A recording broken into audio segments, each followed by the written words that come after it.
Hello, everyone. Just as I mentioned yesterday, that there is a huge difference between Russia's allies and Ukraine's allies, comes the story of Russia's Foreign Minister Lavrov meeting with Kim Jong un in Wonsan, North Korea. Remember, I said that one of the advantages that Russia has, despite its own losses that are tremendous and its own outdated technology in some areas, is that Russia's allies don't sit on their ass for 7 months debating whether or not they should be helping Russia. Putin snaps his fingers and says jump, and they say how high and what do you want? Case in point, Kim Jong un basically re-emphasized North Korea's unconditional support for Russia's invasion of Ukraine. And, there was their mass media saying it was all warm and fuzzy and it was all comradely and stuff like that. The material point is, what are they getting from one another? North Korea has stockpiles of older weapons. Some of them are crap and don't work, but some of them unfortunately do. North Korea is willing to send thousands of its own people to Ukraine to die, because that's what happens to them there. Most of them end up dying.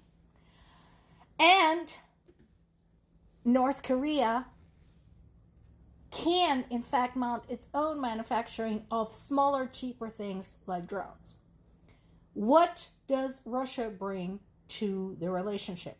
A boost to North Korean technologies, because North Korea, in some respects, is more backwards than Russia. And a promise of a potential assistance in nuclear weapons development. This is going back to the conversation we've had many, many times, talking about sanctions. That sanctions only go so far. What happens when nations that are being sanctioned team up, like Iran, Russia, and North Korea are doing right now? Ask their neighbors. Ask South Korea. Ask Japan. Yeah.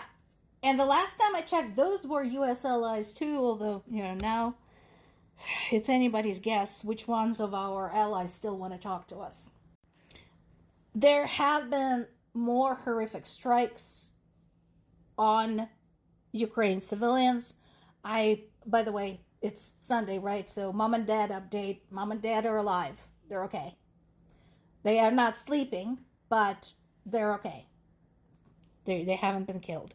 So, anyway, there's been wave upon wave upon wave of Russian strikes, and they continue to use the same tactic. Impress them with the sheer volume.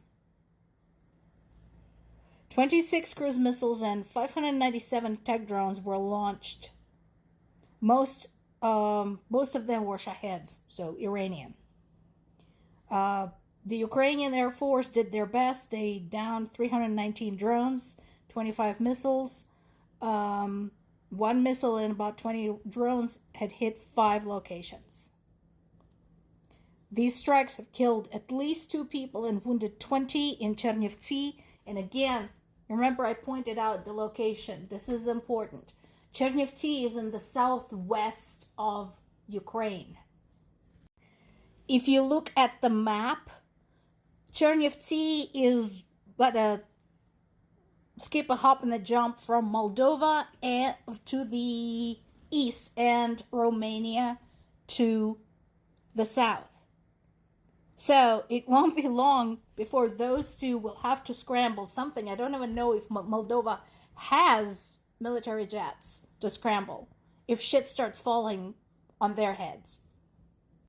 Fortunately, there is a multi-level agreement on the new Patriot systems and missiles for them in the works, but again, this shit goes on so slowly. You would think this should be straightforward. A country is attacked. They're asking for air defenses. This is not even offensive weapons. They're just asking for something to deal with these hundreds and hundreds of drones and dozens of missiles.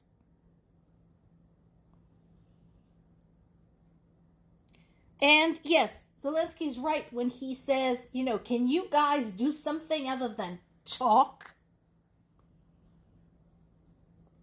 Please? Because anyone, even the most patient person, would get tired of all of the talks, all of the signals, implications, etc. People are dying. Undeservedly, unfairly, horribly. People are terrorized. People of all age groups, all genders, people like my parents, people like the rest of our family, children, elderly, everyone in between. Why is this okay with everybody?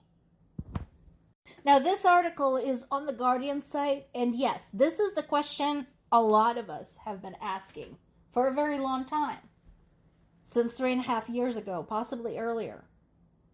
Since the annexation of Crimea and the incursion of Russian militants into Ukrainian southeast and east. What if Ukraine falls? So I'm going to touch upon this article, and then I'm going to add another thing to remember. The author recaps very adequately Ukraine's position in all of this, what has been happening to people. And his answer to the question, what if Ukraine falls, is more political than anything. So what I want to do after we cover this is add an economic aspect to it as well. So he has it would be an epic Western strategic failure, matching and exceeding the Afghanistan and Iraq calamities. The negative ramifications for Europe, Britain, the transatlantic alliance, and international law are truly daunting. I think while this is powerful to folks who process things globally, I think statements like this have no effect on people, for the most part, who think, what about me? How does this affect me? So we're going to touch on that.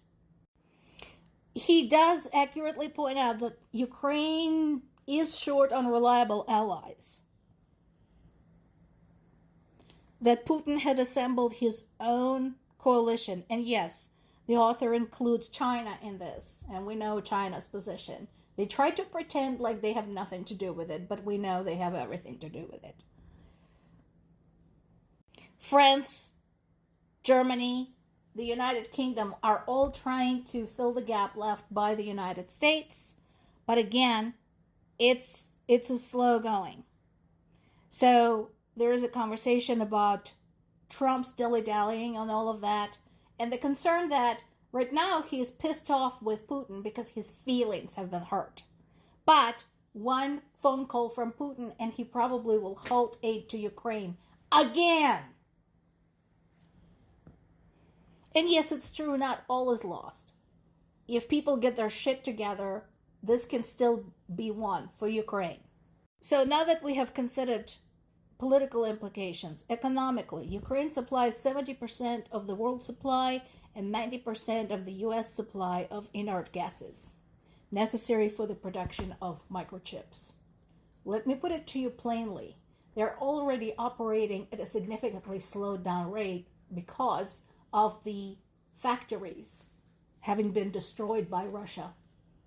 So the deficit of those gases is already felt in the world technology markets, and Ukraine falls, that shit collapses. Think about every object you know in your life, in your personal life, that contains a microchip. Yeah, that. If you want to think about what's in it for me, think of that. What would that mean to you? More to come.